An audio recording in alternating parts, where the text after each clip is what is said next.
If you're trying to figure out whether right now is a good time to buy or sell in Calgary, you've probably gotten a frustrating answer. Half the headlines say it's a buyer's market, and the other half say sellers are still doing just fine. But here's the honest read, they're both right. Because Calgary in 2026 isn't one market, it's about 4 of them stacked on top of each other, and the answer completely depends on what you own or what you're trying to buy. In the next few minutes, I'll show you which parts of the Calgary market favor buyers right now, which still favors sellers, and how to figure out which one your situation actually falls into. Real numbers, no hype. I'm David, I'm a realtor here in Calgary with CIR Realty, and I'm not gonna tell you it's always a great time to buy or always a great time to sell.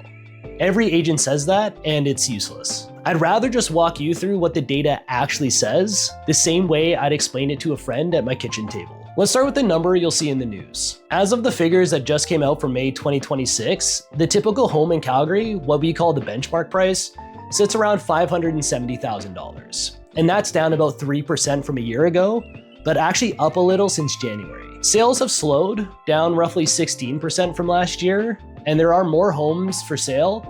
Inventory is about 11% above the long-term average for this time of year. Across the whole city, that works out to roughly 3 months of supply. So in plain language, 3 months of supply is a balanced market, not a crash and not a frenzy. If you stopped right there, you'd say Calgary's balanced and move on. But that citywide number is hiding the real story. Here's what that average doesn't tell you. The months of supply across Calgary ranges from about 2.5 months on the low end to over 5 months on the high end. Same city, same month. That's the difference between a seller's market and a buyer's market sitting side by side. So let's break it apart. Detached homes first, your standard single family house. The benchmark's about 748,000, and it's actually up since January. Inventory for detached is down about 3% from last year, only 2.5 months of supply. That's still a balanced to tight market, and if you own a detached home in a strong area, you're not in a buyer's market. Buyers are still competing hard for those homes, and that part is real. Now the other end.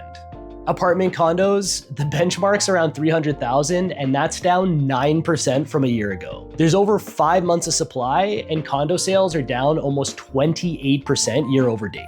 That's buyer's market, full stop. If you're buying a condo right now, you've got the time, you've got choice, and you've got room to negotiate. If you're selling one, you're competing against a lot of other units, plus all the brand new builds and rentals coming online. In between, you've got semi-detached homes sitting around 691,000, and they're holding up well, even hitting record highs in the Northwest and West. And row homes or townhouses around 422,000, down about 6% from last year with a bit more supply. So same city, same month, a detached owner is in a balanced market, a condo is in a buyer's market, and those are 2 completely different conversations. And it splits one more way, by where you are in the city. Take detached homes again. Out in the West, conditions right now look like a seller's market. Prices are holding right where they were about a year ago, but the Northeast is the softest detached district in the entire city.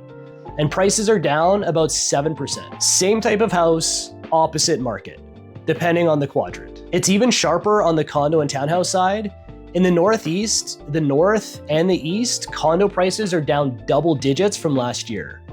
Row homes in the Northeast and East are down more than 10%. Meanwhile, the Northwest is holding up the best. So here's how I'd figure out your actual market if you were my client. It's pretty simple, 2 questions. 1, what type of home is it? Detached, semi, townhouse, or condo? And 2, which part of the city? Once you've got those 2, you can find your real market. So if you're selling a detached home in the West or Northwest, you're in a decent spot. Price it right and you'll do well. Now, if you're selling a condo or a townhouse in the Northeast, somewhere like Martindale or Saddle Ridge, you need a realistic price and some patience because the buyers have the leverage right now. And if you're buying, honestly, the condo and townhouse market has the most negotiating room I've seen in a while, especially in the Northeast. And one more thing worth knowing, even within detached, the lowest priced homes under about 600,000 and the high end over $1.5 million are seeing more activity than the middle. So entry-level buyers are still competing harder than you'd expect. Why is all this happening at once? A few things. We've had record numbers of new homes built, especially condos, so there's just more supply on the market. Migration into Alberta has slowed from the pace of the last couple of years, and the cost of living is weighing on people.